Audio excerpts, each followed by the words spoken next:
د ننګرهار د نور ولسوالۍ چې طبيعي ځنګلونو او شنو غرونو له امله ځانګړی شهرت لري، اوسیدونکو وایي د ځنګلونو ساتنې لپاره د حکومت او ولس ترمنځ ګډې هڅې روانې دي. د سیمې یو اوسیدونکو شیر رحمان وایي ځنګلونه زموږ طبيعي شتمني او د سیمې ښکلا ده. که ساتنه ونشي نه یوازې چاپیریال زیانمنېږي بلکې د خلکو اقتصاد هم اغیزمنېږي.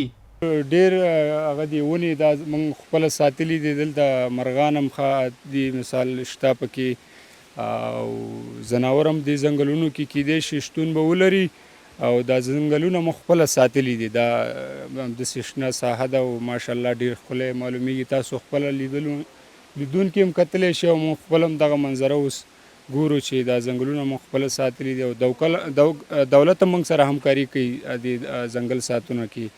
د درنور یو بل اوسیدونکو ګل محمد وای د ولسوالۍ کې د ځنګلونو ساتنې په موخه قومي تړي شتون لري او هیڅ کله چاته د قطع کولو اجازه نه ورکوي.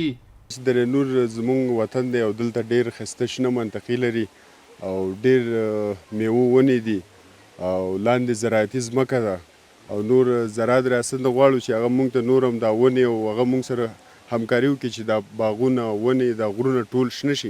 کوم ونې چې کرل شوي دي دا باغونه هغه دا شین شوي دي او دلته ډېر خلک سیلانیان هم راځي او ډېر ښایسته نوم هم لري، ډېر ښایسته آب و هوا هم لري او یخې اوبه لري، چینې لري او نور غواړو چې دا وطن نور هم آباد شي او شین شي.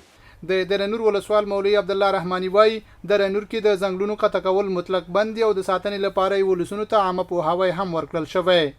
درنور تقریبا 13,180 هکتاره ځنګل لري چې دغه ځنګل خپل ځنګل څاران لري. دلته هغه د حکومت د خوانه د خلکو نه غوښتل شوي و او بیا ولس ورته معرفي کړي دي. هره قریه کې په لسګونه ځنګل څاران لري او قومي مشران هغه هم همکاري کوي دغه ځنګل څارانو سره او موږ هم وخت په وخت راغواړو د خلکو نه پوښتنه کوو. نو انشاءالله درنور خو ځنګل په برخه کې یو ټول درنور د ملي پارک په باندې اعلان شوی دی. عام باور دا ده چې د ځنګلونو ساتنه نه یوازې طبیعي ښکلا د خوندیتوب لپاره مهمه ده بلکې د سیلابونو مخنیوي، د هوا د ککړتیا کمولو او د خلکو د اقتصاد پیاوړتیا لپاره هم ځانګړی ارزښت لري.